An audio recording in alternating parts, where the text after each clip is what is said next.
มาติดตามการสอบแปลงถนนหนทางยังที่แห้งน่ะอดีต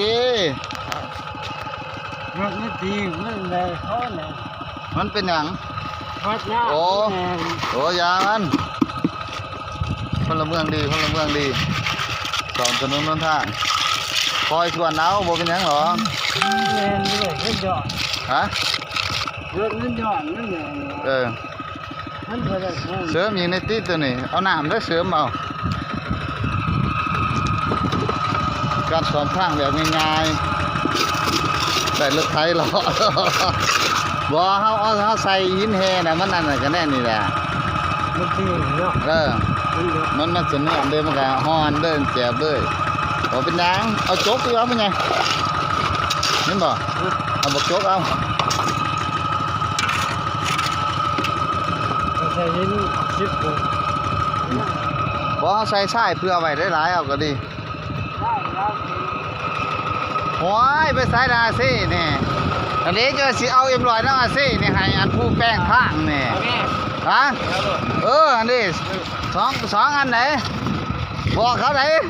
โอ้ยไม่เหยียบนะมึงแล้วชอบไม่ให้เหยียบเร็วเอาM100เลยเด้ออันนี้ได้กินM100นอาซี่น่ะอาซี่ให้M100แล้วเห็นมั้ยล่ะสอมทางยัง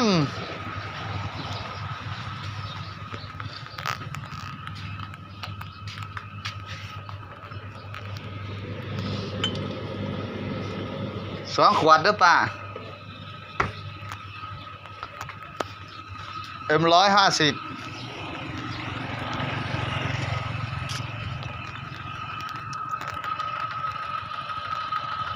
สายสอมทางเคลื่อนที่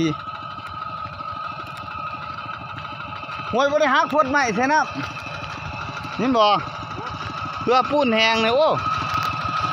เอา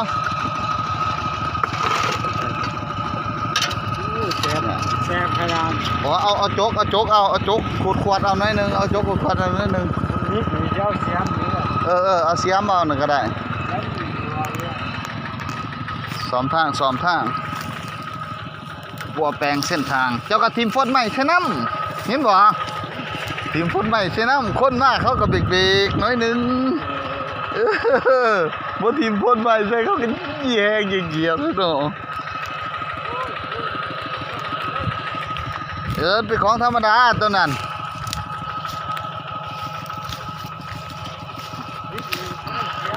เอาฝนใหม่ใช่น้ำนี่เนาะโป๊กไว้พ่อบ่ให้คนเหยียบ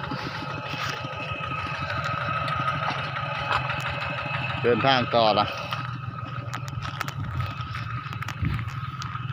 ผมเส้นทางสำรวจเสียหายกลางบ้านพ่อใหญ่สม